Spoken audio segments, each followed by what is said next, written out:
आपण पाहत आहात जनता न्यूज एक्सप्रेस। की राज्याच्या सागरी हद्दीत म्हणजे 12 नॉटिकल मैल आणि त्याच्याही पलीकडे जी एलईडी मासेमारी होते, एलईडी प्रकाश झोताने जी मासेमारी केली जाते तिच्यावर बंदी घालण्याचे निर्देश सर्व राज्यांना दिले आणि त्यानुसार एप्रिल 2018 मध्ये आपल्या महाराष्ट्र शासनाने अधिसूचना जारी केली आणि महाराष्ट्र राज्याच्या सागरी हद्दीत आणि त्याही पलीकडे एलईडी मासेमारीला बंदी घातली। आता असं असतानाही राज्याच्या सागरी हद्दीत आणि विशेषतः पालघर जिल्ह्याच्या सागरी हद्दीमध्ये अगदी 10 नॉटिकल मैलांपर्यंत आता पर्सिन मासेमारी जोरात सुरू आहे आणि त्याच्याबरोबरच एलईडी मासेमारी देखील सुरू आहे। आणि गंभीर बाब अशी या अवैध मासेमारीला शासनाकडून डिझेल मिळतं आणि या डिझेलवरचा परतावा देखील या अवैध मासेमारी करणाऱ्यांना दिला जातो।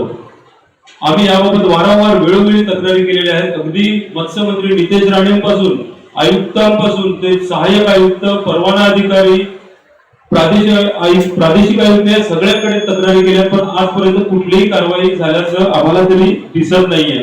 आणि आजच्या घडीला तुम्हाला सांगतो जवळपास 1500 पर्सिन बोटी आणि त्याच्यासोबत 700 ते 800 एलईडी मासेमारी नौका या अक्षरशः बेकायदेशीररित्या समुद्रामध्ये धुमाकूळ घालत आहेत। आता अशा वेळी प्रश्न पडतो की एवढा सगळा बेकायदेशीरपणे धुमाकूळ सुरू असताना समुद्रामध्ये मत्स्य खात्याच्या गस्ती नौका तरी काय करतात?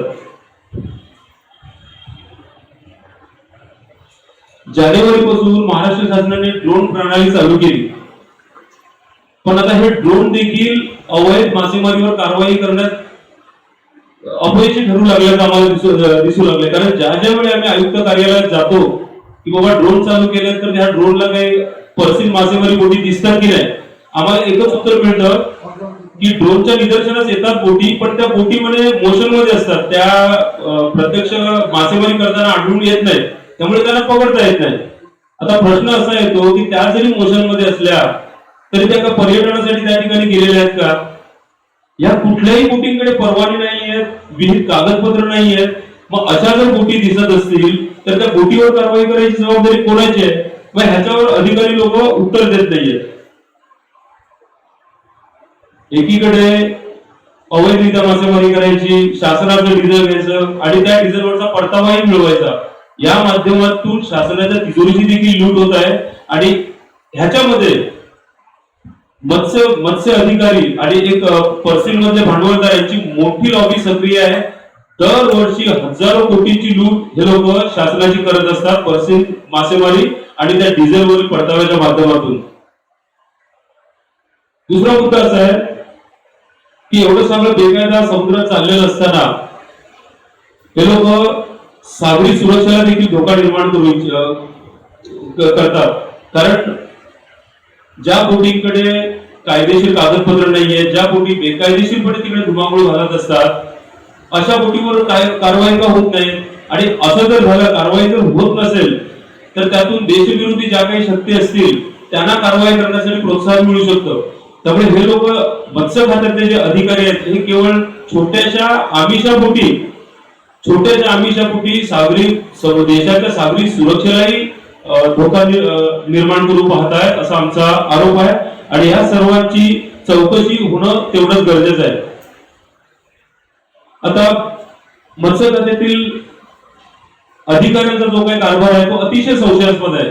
मी थोडंसं विस्ताराने तुम्हाला सांगतो की मागच्या वर्षी 2024 मध्ये आम्हाला मच्छीमारांना आहे ना 1 एप्रिल पासून आपलं जे आर्थिक वर्ष असतं 1 एप्रिल ते 31 मार्च आम्हाला मच्छीमारांना 1 एप्रिल पासून नवीन डिझेल कोटा सँक्शन केला जातो, त्याच्यासाठी रितसर प्रस्ताव जातात। मी मार्च 2004 मध्ये मत्स्य आयुक्त होते अतुल पाटणे, IAS अधिकारी होते, त्यांना भेटलो, त्यांना सांगितलं ही कशा प्रकारे सगळं तुम्हाला फसवून डिझेल दिलं जातं आणि कशा प्रकारे त्या डिझेलचा वापर अवैध मासेमारीसाठी केला जातो हे त्यांनी ऐकल्यानंतर त्यांची 30 मार्चला मीटिंग झाली, कारण 1 एप्रिल पासून नवीन डिझेल कोटा सँक्शन होणार होता। 30 मार्चला डिझेल कोटा समितीची बैठक झाली, त्या बैठकीत त्यांनी मान्य केलं, त्या बैठकीचं इतिवृत्त माझ्याकडे आहे आणि त्या इतिवृत्तामध्ये नमूद आहे की मुंबई शहर, रत्नागिरी आणि रायगड या जिल्ह्यात मोठ्या प्रमाणात अवैध मासेमारी होती म्हणून हे त्यांनी मान्य केले तिथे. आणि त्या बैठकीत या तिन्ही जिल्ह्यांना डिझेल कोटा मंजूर केला नाही, बाकीच्या सगळ्या जिल्ह्यांना मंजूर केला. पण ज्या ठिकाणी अवैध मासेमारी होते त्या ठिकाणचे जिल्हे त्यांनी वगळले. ही बाब जेव्हा अवैध मासेमारी करणाऱ्यांना समजली, त्यांनी ताबडतोब दुसऱ्या दिवशी म्हणजे 1 एप्रिलला आयुक्तांची भेट घेतली. 1 एप्रिलला आयुक्तांची भेट घेतल्यानंतर 3 एप्रिलला डिझेल कोटा समितीची तातडीची बैठक झाली आणि त्याच्यामध्ये जे अवैध मासेमारी करणारे जिल्हे आहेत त्यांना डिझेल कोटा सँक्शन केला गेला. आणि डिझेल कोटा सँक्शन करताना रायगड जिल्ह्याचा एकही प्रस्ताव त्या ठिकाणी आलेला नसतानाही त्या जिल्ह्याला देखील डिझेल कोटा सँक्शन केला गेला. म्हणजे ह्यातून अधिकाऱ्यांचा सगळा संशयास्पद कारभार दिसतो. कारण बोटींची कुठलीही तपासणी झालेली नसताना रायगड जिल्ह्याचा जर प्रस्ताव डिझेल कोटासाठी आला नसेल तर याचाच अर्थ त्या तिथल्या बोटींची तपासणी झालेली नाहीये, तिथल्या बोटीवर काही अवैध मासेमारीची साधनं आहेत की नाही हे पाहिलं गेलेलं नाहीये. आणि तसं असतानाही त्यांना डिझेल कोटा सँक्शन केला गेला. याच्याबद्दल आम्ही तक्रारी केल्या, त्याच्यावर काही कारवाई झाली नाही. परत पुन्हा 2025 मध्ये मी पुन्हा आयुक्तांना भेटलो की त्यांना पुन्हा ही बाब त्यांच्या निदर्शनास आणली. हे आयुक्त आता नवीन आयुक्त आलेले किशोर तावडे हे तर शहरात सव्वाशेर निघाले. यांनी रायगड जिल्ह्याचा कुठलाच प्रस्ताव आला नाही. आला नसताना सुद्धा त्यांनी रायगड जिल्ह्यातल्या सगळ्या बोटींना डिझेल कोटा सँक्शन केला की ज्या ठिकाणी मोठ्या प्रमाणात बेसुमार अवैध मासेमारी चालते. आणि त्यांनी वरती काय कोटी खेळावी त्यांच्या याच्यामध्ये ऑर्डरमध्ये की अवैध मासेमारी करणारे असतील तर त्यांना डिझेल वितरण करता कामा नये. मुळात त्यांनी अवैध मासेमारीसाठीच डिझेल मंजूर केलेलं आहे. आणि हे त्याच्या खालच्या अधिकाऱ्यांना सांगतात की जे अवैध मासेमारी करत असतील त्यांना डिझेल वितरण करू नका. मुळात एक राज्य शासनाचा एक निर्णय आहे की डिझेल कोटा सँक्शन करताना स्थानिक परवाना अधिकाऱ्याकडून त्या प्रस्तावांची छाननी झाली पाहिजे. त्याच्यानंतर जे जिल्ह्याचे सहाय्यक मत्स्य व्यवसाय आयुक्त असतात त्यांच्याकडून छाननी झाली पाहिजे. त्यानंतर प्रादेशिक कार्यालय जे बँड्रा वांद्रे येथे त्यांच्याकडून छाननी होऊन प्रस्ताव मग ते आयुक्त कार्यालयाकडे आलेले पाहिजे. पण अशी कुठलीही छाननी न करता आयुक्त किशोर तावडे यांनी रायगड जिल्ह्यातल्या ज्या काही अवैध मासेमारी करणाऱ्या बोटी आहेत त्यांना डिझेल कोटा सँक्शन केलेला आहे. आता अजून एक दुसरा मुद्दा असा आयुक्तांच्या बाबतीत सांगायचा म्हणजे आयुक्त मध्यंतरी मे महिन्यात करंजा बंदरात गेलेले, भेट दिलेली त्यांनी अशी. या करंजा बंदराच्या भेटीवेळी करंजामध्ये 100% अवैध मासेमारीचे परिशीलन एलईडीची हे आयुक्त त्या बोटीवर चढले. परसीन मासेमारी करणाऱ्यांशी त्यांनी संवाद देखील साधला पण त्यांच्यावर काही कारवाई केली नाही. वास्तविकता तुम्हाला अवैध मासेमारीची साधनं आणि त्या बोटी बंदरामध्ये दिसतात, तुम्ही सुमोटो त्याच्यावर कारवाई करायला पाहिजे होती पण त्यांनी काहीच केलं नाही. उलट त्यांच्याशी संवाद साधला, त्यांच्याकडून पाहुणचार घेतला, पाहुणचारा उकरण चिन्हातला तो पाहुणचार घेतला आणि परत ते कुठलीही कारवाई करता तिथून परत आले. आणि आजपर्यंत त्यांनी काहीच कारवाई केलेली नाही. त्याचे फोटो माझ्याकडे आहेत की करंजा बंदरात त्यांनी सगळ्या बोटींना भेटी दिलेल्या आहेत. अवैध भेटी बोलतायत ते त्यांच्याशी संवाद साधतायत पण त्यांनी आजपर्यंत त्याच्यावर काहीच कारवाई केलेली नाही. त्याचे फोटो माझ्याकडे आहेत. दुसरी गोष्ट की आतापर्यंत फक्त आम्ही पालघर जिल्ह्यातच सांगत आहोत की परसीन बोटींचा धुमाकूळ चालू आहे, परसीन बोटीची दादागिरी चालू आहे. आज करंजा येथील एक मच्छीमार आहेत की ज्याच्या स्वतःच्या 2 बोटी आहेत परसीनच्या, मार्दन नाकवा त्यांचं नाव आहे. त्याने एक पत्र तक्रार दिलेली आहे आयुक्त कार्यालयात सचिवांना. त्याच्यात ते स्वतः कबूल करतायत की सध्या समुद्रात आमच्या 1200 ते 1500 परसीन बोटी चालू आहेत आणि त्याच्यासोबत 750 एलईडी बोटी त्या ठिकाणी चालू आहेत. ते स्वतःच कबुली देत आहेत. त्याच्यानंतर त्यांनी अजून एक तक्रार केलेली आहे आयुक्त कार्यालयाकडे.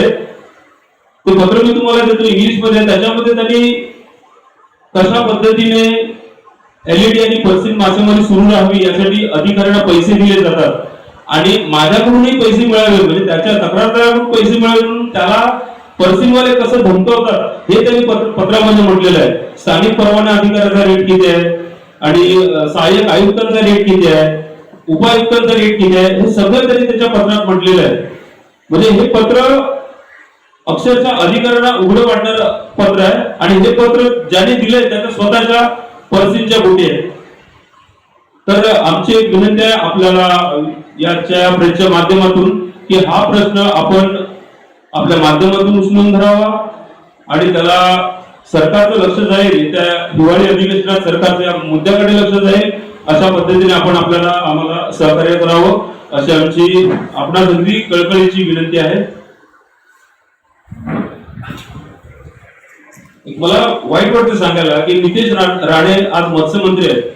ते जेव्हा मत्स्यमंत्री नव्हते तेव्हा कोकणामध्ये ते पारंपरिक मच्छीमारांची बाजू घ्यायचे. एकदा तर त्यांनी अधिकाऱ्यांवर बांगडा फेकण्याचं आंदोलन केलेलं. आता त्या केसमधून ते सुटले, पण ते आंदोलन त्यांनी केलेलं. पण आता आमदार झाला, मत्स्यमंत्री झाल्यानंतर पारंपरिक मच्छीमारांच्या बाजूने ते एक शब्दही बोलत नाही. उलट मध्यंतरी त्याने करंजाला जाऊन पर्सिन मच्छीमारांकडून सत्कार करून घेतला. तर हे खंत आहे की नितेश राणेंसारखा आमदार मत्स्यमंत्री ज्याला पारंपरिक मच्छीमारांच्या समस्यांची जाणीव आहे, ते सुद्धा पारंपरिक मच्छीमारांकडे आता लक्ष देत नाहीये. त्यांच्यावर कुठल्याही प्रकारची कारवाई होत नाही. आणि आपल्या माहितीकरिता सांगू इच्छितो की पर्सिनला फक्त सप्टेंबर ते डिसेंबर हे 4 महिने परवानगी आहे. पण आजच्या घडीला एकाही पर्सिन बोटीकडे परवाना नाहीये. कुठल्याच बोटीकडे परवाना नसताना जवळपास 1500 बोटी वर्षभर, जसं आपण म्हटल्याप्रमाणे अगदी पावसाळी मासेमारी बंदी असते, त्या काळातही त्यांची मासेमारी चालत असते. तुम्ही आता ह्या जुलैमध्येच बघा, 26 जुलै 2025 करंजाची एक बोट समुद्रात गेली, वादळात सापडली. 3 मच्छीमार त्याच्यावरचे त्यांच्या हाताला प्राण गेले. 27 जुलैला अजून एक बोट मासेमारी करता गेली पावसाळ्यामध्ये, तीही वादळात सापडली. त्याच्यावरचाही एक मच्छीमार हाताला प्राणच मुकला गेला. या सगळ्या मृत्यूंना हे अधिकारी जबाबदार आहेत. कारण पर्सिन बंदी तर सोडाच, पण पावसाळी मासेमारी बंदीची काटेकोर अंमलबजावणी होईल याकडे सुद्धा हे लोक लक्ष देत नाहीये. सर, हे लोक पर्सिन बोटी काय करतात, राज्यात कोणाकडे पर्सिनचा परवाना नाहीये. हे लोक काय करतात, स्थानिक परवाना अधिकारी जो असतो त्याच्याकडे ट्रॉलिंगची कागदपत्र सादर करतात आणि त्यानुसार परवाना मिळवतात. त्यानुसार ट्रॉलिंगचा परवाना असतो, त्याच्यावर ते डिझेल कोटा सँक्शन करून घेतात आणि ह्या डिझेलचा वापर ते अवैध मासेमारीसाठी करतात. हे आम्ही अनेक वेळा निदर्शनास आणून दिलंय, आयुक्तांनाही सांगितलंय, पण यांच्या आर्थिक हितसंबंध असल्यामुळे कोण काहीच कारवाई करत नाही. जे मुंबईचे सहाय्यक मत्स्य आयुक्त आहेत पुलकेश कदम आणि परवाना अधिकारी नीरज चास्कर, यांना एका मच्छीमाराकडून लाच घेताना रंग्यात पकडलं अँटी करप्शन ब्युरोने. त्यांच्यावर गुन्हा दाखल झाला. त्यानंतर या दोघांच्याही घरावर धाडी घातल्या. तेव्हा एका अधिकाऱ्याच्या घरी 19 लाख रुपयांची कॅश रोकड सापडली आणि 2 सोन्याची बिस्किटे सापडली. त्याचा तपास चालू होता. आता या तपासात काय प्रगती झाली म्हणून आम्ही अँटी करप्शनचे जे डीजी आहेत संजीव कुमार सिंगल यांना भेटलो. तर ह्या केसची काय परिस्थिती आहे, ते बोलतात अजून आरोपपत्र दाखल व्हायचं आहे. साहेब, 9 महिने झाले तरी अजून आरोपपत्र दाखल का होत नाही? त्यांचं म्हणणं काय आहे की प्रिव्हेन्शन ऑफ करप्शन ऍक्ट नुसार जर एखाद्या अधिकाऱ्याच्या विरोधात आरोपपत्र दाखल करायचं असेल तर आम्हाला त्याच्या वरिष्ठांची परमिशन लागते. मग परमिशन म्हटलं तुम्ही का घेताय, ते बोलतात की आम्ही कधीच प्रस्ताव सादर केलाय पण आम्हाला मत्स्य खात्याकडून परमिशन मिळत नाही. हे अधिकारी एकमेकाला सांभाळून घेण्याचं काम करतात. आज एवढे दिवस मी महेश देवरेंकडे फेऱ्या मारतोय की ड्रोनने काय केलं, ड्रोनने किती अवैध मासेमारी रोखली, आजपर्यंत आम्हाला माहिती दिली नव्हती. आता मला असं समजलं की 2-3 दिवसापूर्वी काहीतरी त्यांनी आकडे जाहीर केले की आम्ही एवढी कारवाई केली, तेवढी कारवाई केली. आता खरोखरच कारवाई केली का ते बोगस कारवाई, ते समजायला मार्ग नाही. अचूक बातम्या, निपक्षपाती विचार, अन्यायाविरुद्ध वाचा फोडणारे परखड विचारांचे सार्वभौम दैनिक प्रजासत्ताक जनता.